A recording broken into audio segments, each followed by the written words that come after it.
दुनिया के हाथ जोड़ना मत, हाथ जोड़ना तो देवाधिदेव महादेव के जोड़ना, दिल से कहना तो उससे कहना, और जब उससे कहोगे तो वो सुनेगा। जो अकड़ कर कहते हैं ना, मेरा समय आने में दिखाऊंगा मैं क्या हूं, अभी रुक तो जा, तो मेरा समय आएगा तब मैं बताऊंगा मैं क्या हूं, मेरा समय आने में बताऊंगा मैं क्या हूं। और एक दिन ऐसे ही बोलता बोलता छाती में दर्द हो गया, हॉस्पिटल ले गए, डॉक्टर ने कह दिया इनका समय आ गया, इनका समय आ गया।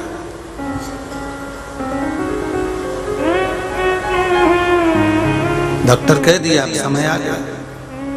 पूरी जिंदगी चिल्लाते रहे कि मेरा समय आने दे, मैं बताऊंगा मैं क्या है। अगर बोलता कि भोलेनाथ एक समय ऐसा देना कि मैं तेरा भजन कर सकूं, भोलेनाथ एक समय ऐसा देना कि मेरे भीतर का अहंकार चले जाए, भोलेनाथ एक समय ऐसा देना कि मैं किसी के आगे हाथ जोड़कर किसी से भिक्षा ना मांगू, मैं कभी किसी से कर्ज ना लूं, बाबा ऐसी कृपा करना कि मेरे भीतर अहंकार ना आए। तो बाबा समय अच्छा लाता जाता लाता जाता लाता जाता, पर दूसरे को नीचा गिराने के लिए मेरा समय आन दे फिर बताऊंगा, मेरा समय आन दे फिर बताऊंगा।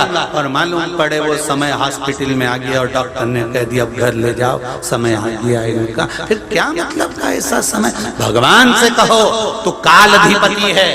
फिर निवेदन करूंगा, घड़ी खराब हो जाए तो कपड़े वाला नहीं सुधारेगा, सुधारेगा क्या? जम के बोलो जरा। नहीं, घड़ी खराब हो गई तो किराने वाला सुधारेगा क्या? हो सकता है परली में सुधारेगा नहीं। घड़ी खराब हो जाए तो किराने वाला नहीं सुधारेगा, घड़ी खराब हो जाए तो कपड़े वाला नहीं सुधारेगा, घड़ी खराब हो जाए तो कोई दुकान वाला नहीं सुधारेगा। घड़ी खराब हो जाएगी तो घड़ी वाले की दुकान पर जाना पड़ेगा, घड़ी वाले से कहना पड़ेगा भैया मेरी घड़ी खराब हो गई है, चल नहीं रही है, तुम देखो जरा, इस अटक अटक रही है, बहुत तकलीफ में। घड़ी वाले ने घड़ी ली, उसको निकाला, निकाल के कान से लगाया, लगाने के बाद भी देखा कि घड़ी तो चली नहीं रही है। उसने घड़ी को सब कुछ कर कर देख लिया, फिर उसने कहा भैया देखो ये घड़ी तो ठीक होगी, मैं एक काम करता हूँ इसको कंपनी में भेज देता हूँ, कंपनी का माल है, कंपनी में जाके ठीक हो जाएगी। कंपनी में भेजेगा, कितना दिन लगेगा भैया? तो क्या कम से कम 7 दिन तो लगेंगे, 7 दिन लगेंगे और घड़ी ठीक होकर आ जाएगी। और 7 दिन के लिए कंपनी में भेज दी, कंपनी में भेजी और घड़ी ठीक होकर आ गई। घड़ी कहाँ पर ठीक हुई? किराने की दुकान पर हुई क्या? नहीं। कपड़े की दुकान पर हुई? नहीं।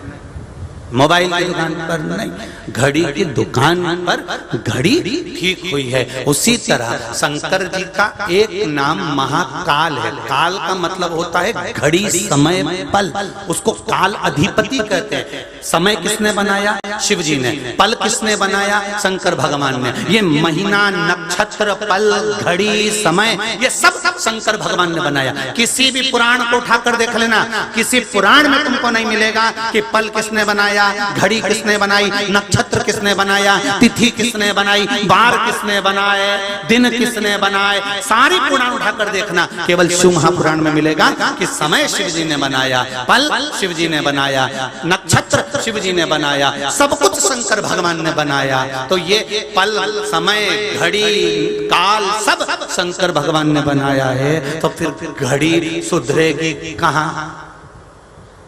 अगर तुम्हारी बेकार घड़ी चल रही है, बेकार समय चल रहा है, समय बेकार हो गया है, तो कहीं मत जाओ, 7 दिन के लिए इस घड़ी को कंपनी में ले आओ।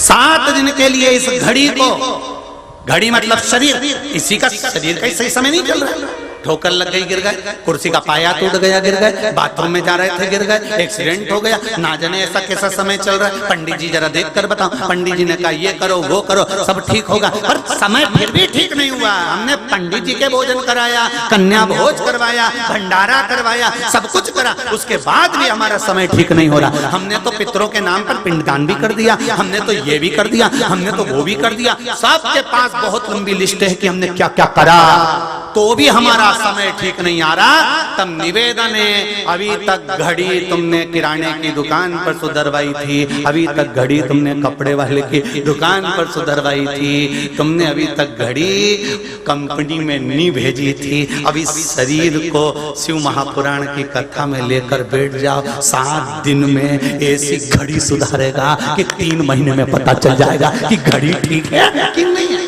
वो सुधार सकता।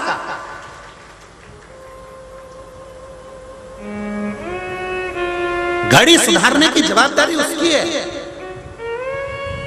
समय सुधारने की जवाबदारी उसकी है, पल नक्षत्र सुधारने की जवाबदारी उसकी है, पर उसके लिए थोड़ा धैर्य मानना पड़ेगा। आपको विश्वास करना पड़ेगा कि दुकान वाले को घड़ी दी है तो ये घड़ी निपटाएगा नहीं। कई लोगों को दुकान वाले पे पत्नी कह देती है, घड़ी कहाँ है तुम्हारे हाथ की, दुकान पे देख के आया सही करने के, किसके यहाँ डाली, वही बड़ा दरवाजा के पास में दुकान है ना उसको। अरे वो तो चोटा है, पूरी की पूरी घड़ी रख लेगा, तुम्हारी पूरी घड़ी के अंदर का पूरा सामान निकाल कर रख लेगा। कहाँ तुमने घड़ी डाली, अपना वो रिश्तेदार है ना हमारी बुआ का लड़का, उसके यहाँ डाल देते तो घड़ी सही कर देता। तो इतने में उसने बोल दिया तेरी बुआ के लड़के के यहाँ तो 4 बार डाली फिर भी सही नहीं हुई, अब की बार दुकान चेंज कर दी। बहुत देख लिया कि अपना समय नहीं बदल दिया, सब कुछ करके देख लिया समय नहीं बदल रहा, तब आखिरी में फिर दुकान चेंज कर दी। और ऐसी दुकान चेंज हुई कि जब टीवी का चैनल खोलो तब शिव पुराण पढ़ने को मिलती, जो पंडित मिलेगा वो यही देखेगा। दुकान सबने चेंज कर दी, अच्छी अच्छी दुकानें चेंज हो गई दादा, जिसे देखो वो शिव पुराण चेंज। उन्होंने कहा बदलो घड़ी, दुकान पर घड़ी सही हो सकती, कंपनी चेंज कर।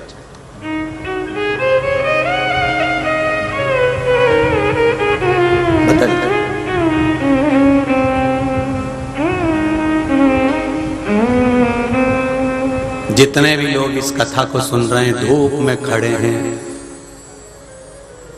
यहाँ वहाँ पूरे चारों तरफ ढेर, कैमरे की भी निगाह में नहीं आ पा रहे हो, तुम इतने सारे आ गए हो, कैमरा छोटा सा तुम मोटा सा।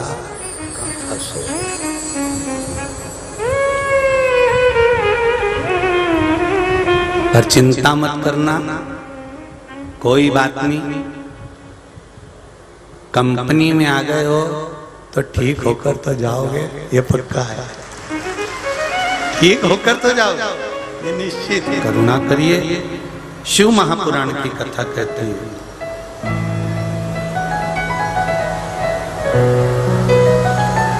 दिया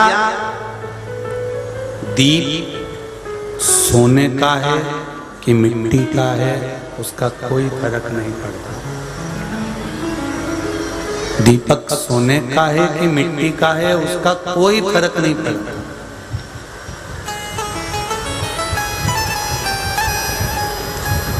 आप सोने के दीपक में भगवान को बाती लगा रहे हो कि चांदी के दीपक में बाती लगा रहे हो कि मिट्टी के दीपक में बाती लगा रहे हो कि पीतल के में लगा रहे हो कि आप रतन माणिक मोती के दीपक में दिया लगा रहे हो, उससे कोई फर्क नहीं।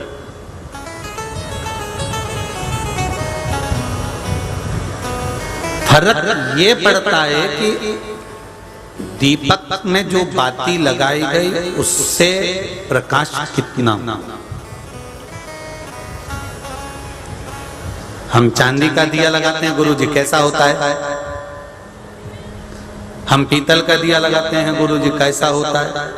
हम इस मिट्टी का दिया लगाते हैं, दिए से मूलता नहीं है, मूलता जो घी भरा है, जो बाती लगाई है, वो बाती का प्रकाश कैसा हो।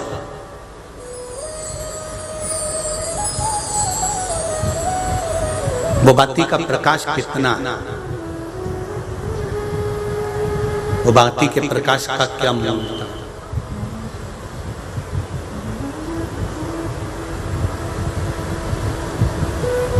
हमारा इतना बड़ा परिवार है गुरुजी। अब देखिए सोने का दीपक, सोने का दीपक देखिए, हमारा इतना बड़ा परिवार है गुरुजी। मेरे इतने सारे दोस्त हैं, मेरे इतने सारे रिश्तेदार हैं।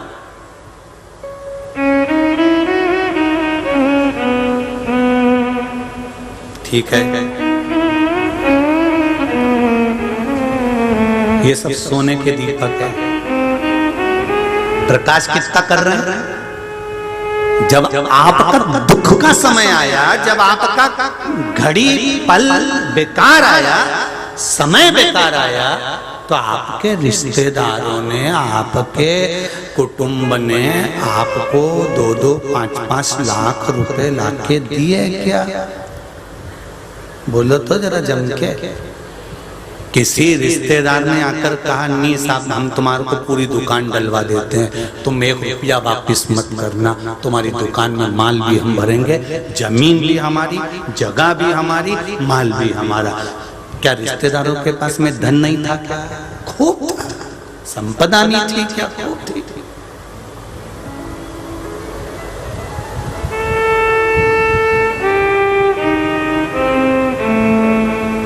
ये सब सोने के दिए हैं। दिख रहा है, हमने भगवान के सामने सोने का दिया लगाया। मेरा तो इतना बड़ा परिवार, मेरा इतना बड़ा कुटुंब, मेरा इतना बड़ा कबीला, मेरे इतने रिश्तेदार। जब दुख की घड़ी आई, रिश्तेदार का मतलब, कुटुंब का मतलब, परिवार का मतलब मालूम है कि नहीं मालूम है? एक को दुख आया तो 5-6 जितने भाई हैं, उन्होंने अपने पास का धन निकालकर इसको पूर कर, इसको अपने लेवल में लाकर खड़ा कर दिया। तो समझो कि रिश्तेदार है, तो समझो कि कुटुंब वाला। बल्कि और दुनिया के लोग ताने देने लगे, संभाल के नहीं चल रहा था, खूब उजाड़ रहा था, बर्बाद तो होना ही था, होना हो गए।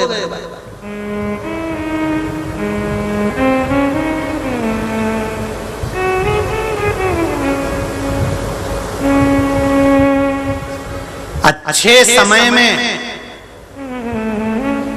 ढोल बजवाने वाले, बैंड बाजे बजवाने वाले, नगाड़े बजवाने वाले कम मिलेंगे, पर बुरे समय में डीजे बजवाने वाले ढेर मिलेंगे। उनका एक ही काम रहेगा, डीजे जैसा काम करेंगे। जब भी शादी में जाएंगे तो अपने समाज वाले की, परिवार वाले की, कुटुंब वाले की कोई की बुराई करके डीजे जैसी बुराई करेंगे। तो पहले ही बोल रहे थे बेकार। अब डीजे बज रहा और सब सुन रहा है, और उन्होंने सुना, उसने जाकर दूसरी जगह का, दूसरे ने तीसरी जगह का। शास्त्र कहता है समाज, परिवार, कुटुंब, कबीला वक्त पड़ने पर, समय आने पर, हमारे सनातनी धर्म को भी समय आने पर एक हो जाना चाहिए। फिर देखे काका डीजे बजा सकता, पर नहीं। एक अगर आगे बढ़ रहा है तो दूसरा उसका पांव खींचकर पीछे कर रहा है। तो इससे तो वो मेंढक का चरित्र अच्छा। एक मेंढक की बहुत चलती थी पूरे मेंढकों में, खूब। और उन्हीं मेंढक में एक मेंढक ऐसा था, वो किसी की नहीं सुनता था, क्योंकि बेचारा सुन भी नहीं सकता, बहरा था, तो मेंढक को सुना ही नहीं देता था। अब एक मेंढक एक पेड़ के ऊपर चढ़ रहा, बार बार चढ़ रहा, फिर वो गिर रहा, फिर चढ़ रहा, फिर गिर रहा, फिर चढ़ रहा, फिर गिर रहा। जब मेंढक बार बार चढ़े फिर गिर जाए, तो इसने सबसे कह दिया, पूरे परिवार वालों से, पूरे समाज वालों से, पूरे गाँव के लोगों से, कि सुन लो रे मेंढक कौन, अब इसके ऊपर नहीं चढ़ सकते, तुम चढ़ के देख लो। सारे मेंढकों ने चढ़ के देखा, नीचे गिर गए, कोई नहीं चढ़ पाया। अब वो बेहरा जो मेंढक था ना, वो इनको चढ़ता हुआ देखता, गिर जाता तो खुश होता। अब बेहरा बेचारा करे क्या, उसको सुनाई तो दे ही नहीं पड़ा। सारे मेंढकों ने विचार कर लिया कि इस पेड़ के ऊपर कोई नहीं चढ़ सकता। जब एक निर्णय हो गया कि कोई नहीं चढ़ेगा, मतलब कोई चढ़ नहीं सकता, तो नहीं चढ़ेगा। कोई भी मेहनत करना फालतू की बात है। किसी ने मेहनत नहीं करी, कोई नहीं चढ़ा। एक दिन बेहरा मेंढक चढ़ गया, एक दिन बेहरा मेंढक, और बेहरा मेंढक एक दिन धीरे धीरे धीरे धीरे धीरे धीरे, वो जो बेहरा मेंढक था वो धीरे धीरे,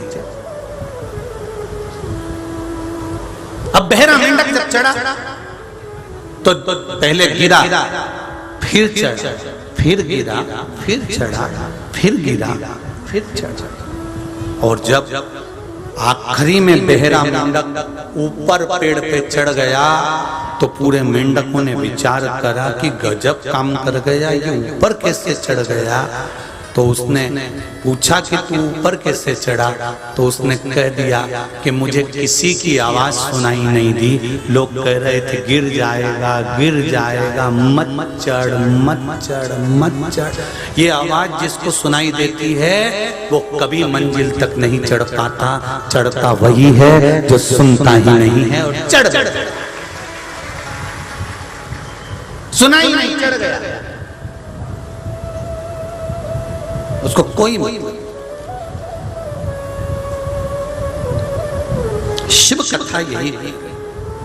हमारा शंकर भगवान का पावन चरित्र यही वर्णन कर रहा है कि दिया सोने का है, चांदी का है, पीतल का है, मिट्टी का है, इसका कोई फर्क नहीं पड़ता कि दीपक काय का है। भगवान कभी ये नहीं कहते कि तुम मुझे सोने के दिए में बाती लगाना। भगवान कभी नहीं कहता कि तुम चांदी के दिए में बाती लगाना। भगवान कभी नहीं कहता कि तुम मिट्टी के दिए में बाती लगाना। भगवान कभी नहीं कहता कि तुम स्टील के दिए में लगाओ, कि तांबे के दिए में लगाओ, कि चांदी में लगाओ, कि सोने में लगाओ। भगवान तो ये कहता है कि तुमने जो बाती लगाई है, दिए से मुझे मतलब नहीं है, मुझे तो उसके प्रकाश से मतलब है कि प्रकाश कैसा हो रहा है। उसी तरह हमारा परिवार इतना बड़ा है, मेरे साथ में 50 लोग हैं, मेरे रिश्तेदार इतने, मेरे पास में इतना संबंध है, मेरा उनसे इतना संबंध है। देखा जाता है ये संबंध कब देखा जाएगा, जब तुम्हारा बुरा वक्त आएगा। उस बुरे वक्त के समय पर सोने का दिया नहीं देखा जाता, अंधेरे में दिए से मतलब नहीं होता,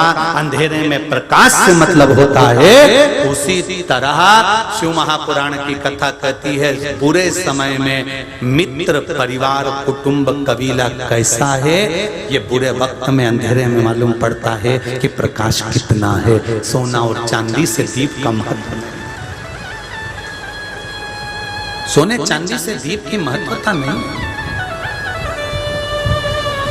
सोने चांदी से दीपक की महत्वता। तेरा ही दिया मैंने खाया पिया है, तेरा शुक्रिया है, तेरा शुक्रिया है। मुझे भोले बाबा ने बहुत दे दिया है, तेरा शुक्रिया है, तेरा शुक्रिया है। दिए से कोई मतलब नहीं होना चाहिए।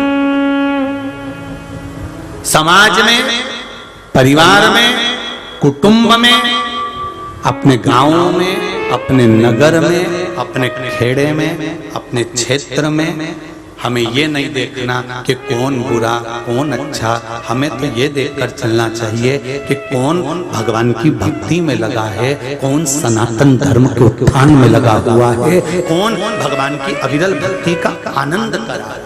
हमें उससे मतलब नहीं है कौन क्या है, हमें मतलब है हमारा सनातन धर्म कैसे अग्रण्य हो।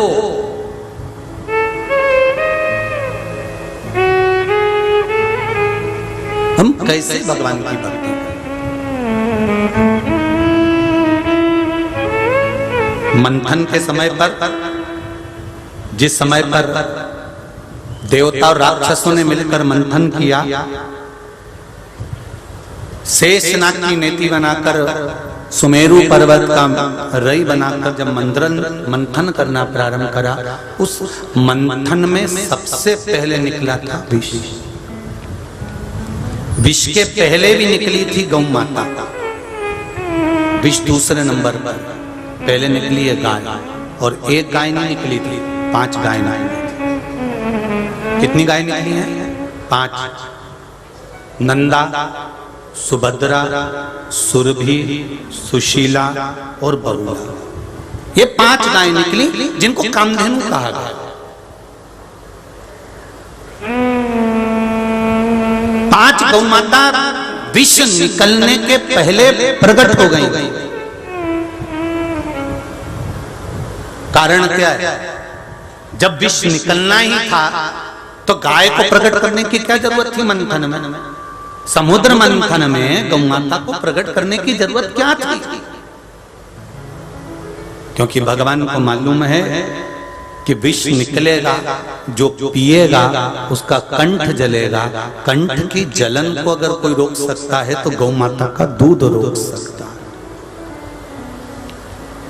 गाय का दूध। कभी शिव मंदिर में आप भगवान की आराधना करने के लिए जाएं तो जाकर निवेदन करें, जो दूध आप खरीदते हो चढ़ाने के लिए, भले एक बूंद दूध मिले पर गौ माता का मिले, देसी गाय का दूध मिले। एक बूंद भी दूध अगर शंकर पर देसी गाय का चढ़ा दिया तो हजारों महामृत्युंजय मंत्र के बराबर पुण्य प्राप्त हो जाए।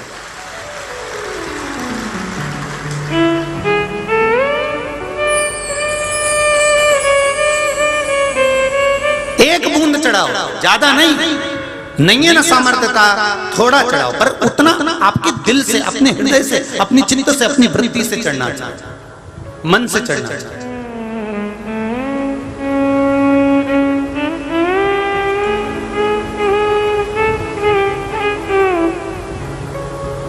एक बूंद चढ़े। हम शंकर जी के मंदिर जा रहे हैं, हम शिव जी के मंदिर में जा रहे हैं, हम भगवान के दर्शन करने जा रहे हैं, ढेर सारी दूध की दुकान लगी हुई है, किसी एक ने भी जाकर किसी दुकान वाले से ये नहीं पूछा होगा कि यह गाय का दूध है कि नहीं, तो कहीं गलत दूध तो नहीं चढ़वा रहा है हमारे बाबा को, हमारे शंकर को, केवल कमाने के लिए तो नहीं चढ़ा रहा है।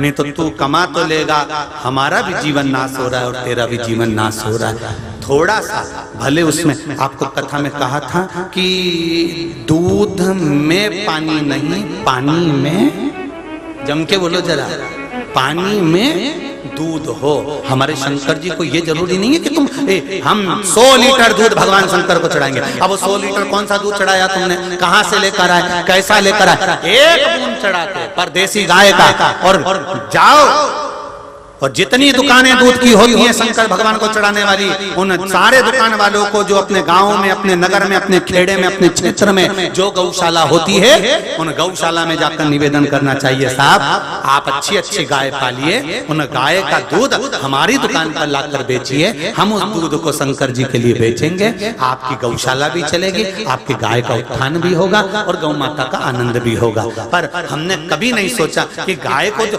भगवान शिव को जो दूध चढ़ रहा है, दुकान वाले से जाकर नहीं पूछा कि ये दूध कहां से आया, कैसा था, किसका था, कहां से आया, मालूम पड़े कहीं सोयाबीन का बना दिया, कहीं भैंस का लाकर दे दिया, कहीं गाय का लाकर दे दिया, ना जाने काय का दूध हम भगवान शंकर को चढ़ा दिया और हम आशा लेके बैठे हैं भगवान हमारा दूध हमने जो चढ़ाया वो स्वीकार करेगा। अपने बच्चे को एक जरा सी दवाई भी देती है ना तो पहले पति के प्राण खा जाती है। तुम डॉक्टर को फोन तो लगाओ, एक बार पूछो तो सही, एक बार पूछो तो ये अपन जो दवाई दे रहे हैं वो सही है कि नहीं, जरा पूछो तो।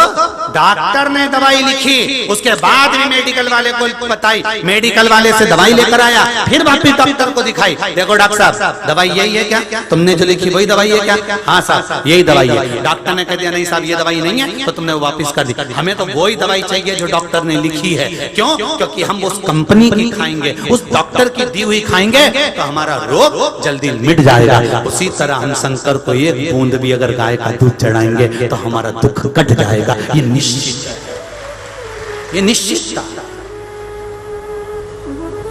हमारा समर्पण हम कहां देते हैं? इतना नकली का युग आ गया, इतना नकली का युग आ गया कि घर में खाने का घी अलग आता है और हवन में डालने का घी अलग आता है। उस पे लिखा रहता है पूजन पाठ का घी, और उस पूजन पाठ के घी को एक रोटी में लगाकर खा तो लेना, 4 दिन तक उल्टी करते रहोगे और विचार कर रहे हो मैंने हवन करवाया था, पंडित जी आए थे, यज्ञ अच्छा हुआ था, हवन बहुत अच्छा हुआ था, इसका फल 4 गुना अच्छा मिलेगा। मालूम पड़े और डाउन हो गए, अब होना था नीचे। अब पंडित जी के प्राण खा रहे, तुम्ही ने तो करवाया था, तुम्ही ने तो बताया था, तुम्ही ने तो कहा था। दिल से करते तो मिलता। एक पत्र आया, इस पत्र में कहा, एक माँ ने देखी उस पत्र,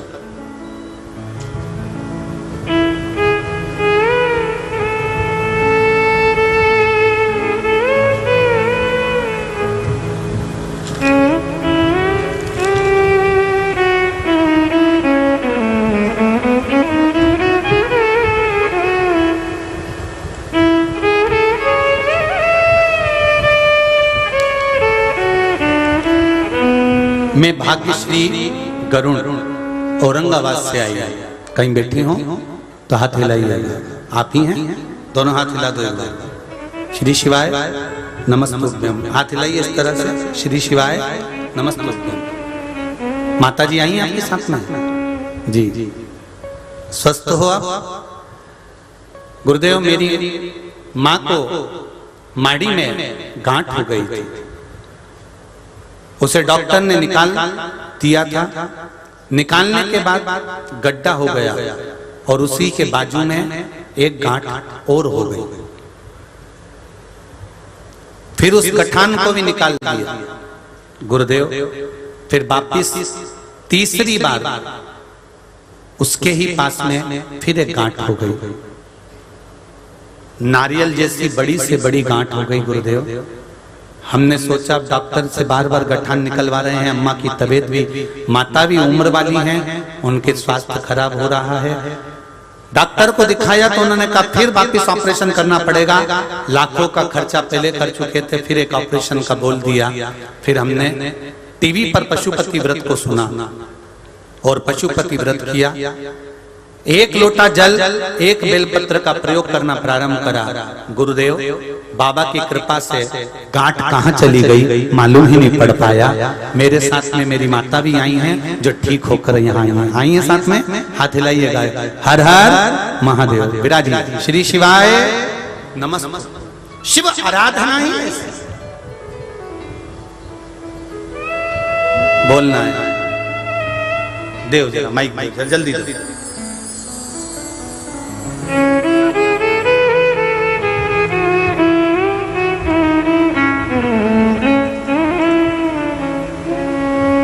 इनको बाबू बाबू बाबू इधर इधर।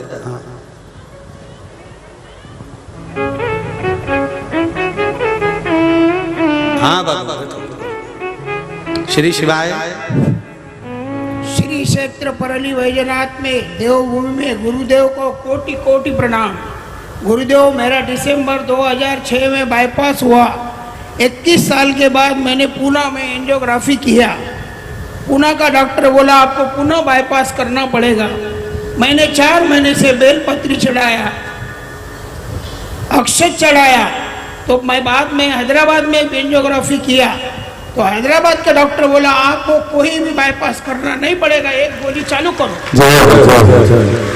यही शिव की कृपा है। क्या नाम है? मैं 11 पत्र बेलपत्र भगवान को चढ़ाता हूँ, दही चढ़ाता हूँ। मेरी 10 लाख उधारी थी, 8 लाख उधारी वसूल हो गई। सभी को मेरा निवेदन है, आरती तक रुके ना। सभी से मेरा निवेदन है, 7 दिन से आप कथा सुन रहे हो, गुरुदेव को क्या दिए? एक बार दोनों हाथ उठा के गुरुदेव को धन्यवाद, थैंक यू बोलो। श्री शिवाय नमस्ते। कोटि कोटि थैंक यू गुरुदेव। आपने बेलपत्री का प्रयोग करा और बाबा ने एक माता जी को दो, जल्दी से माइक पहुंचाओ, जल्दी पहुंचाओ। बोलना सबको है पर इतना समय नहीं है, जल्दी जल्दी करिए। श्री शिवाय नमस्ते। बाबू एक मिनट दे उधर जल्दी से।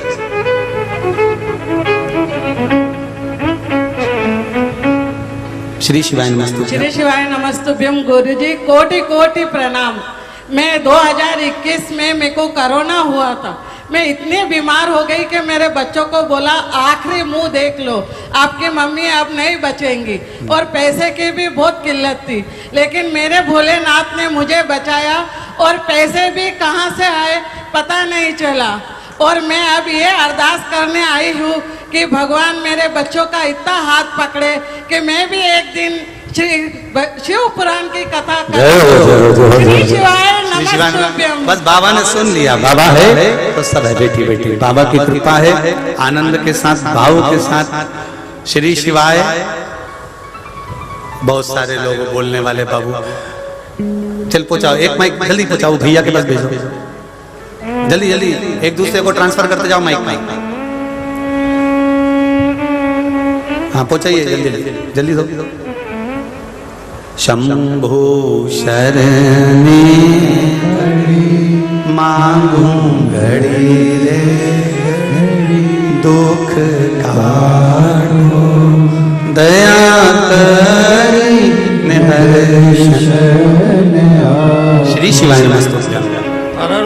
हर महादेव। हर हर महादेव।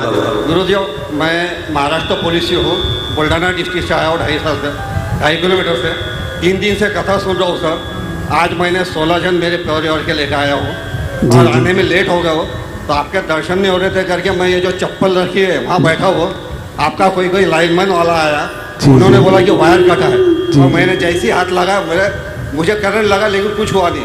ये शिव की कृपा है सर, महाराज बाबा की कृपा। अब ठीक है, मतलब ठीक हो गई है। हाँ हो गई ठीक है, ठीक है। और सर दूसरी बात है, मैं पुलिस से ड्यूटी करके आ रहा होता, मैं आपकी शिव कथा एयरफोन करके लगा के आ रहा हूँ। मेरा सर अपघात हो गया, मैं हाईवे रोड पे हूँ, हाईवे रोड पे इतने जम से गिरा हो कि पीछे से एक कार आई, मैंने शिव का नाम लिया, गाड़ी वहीं रुक गई और नाम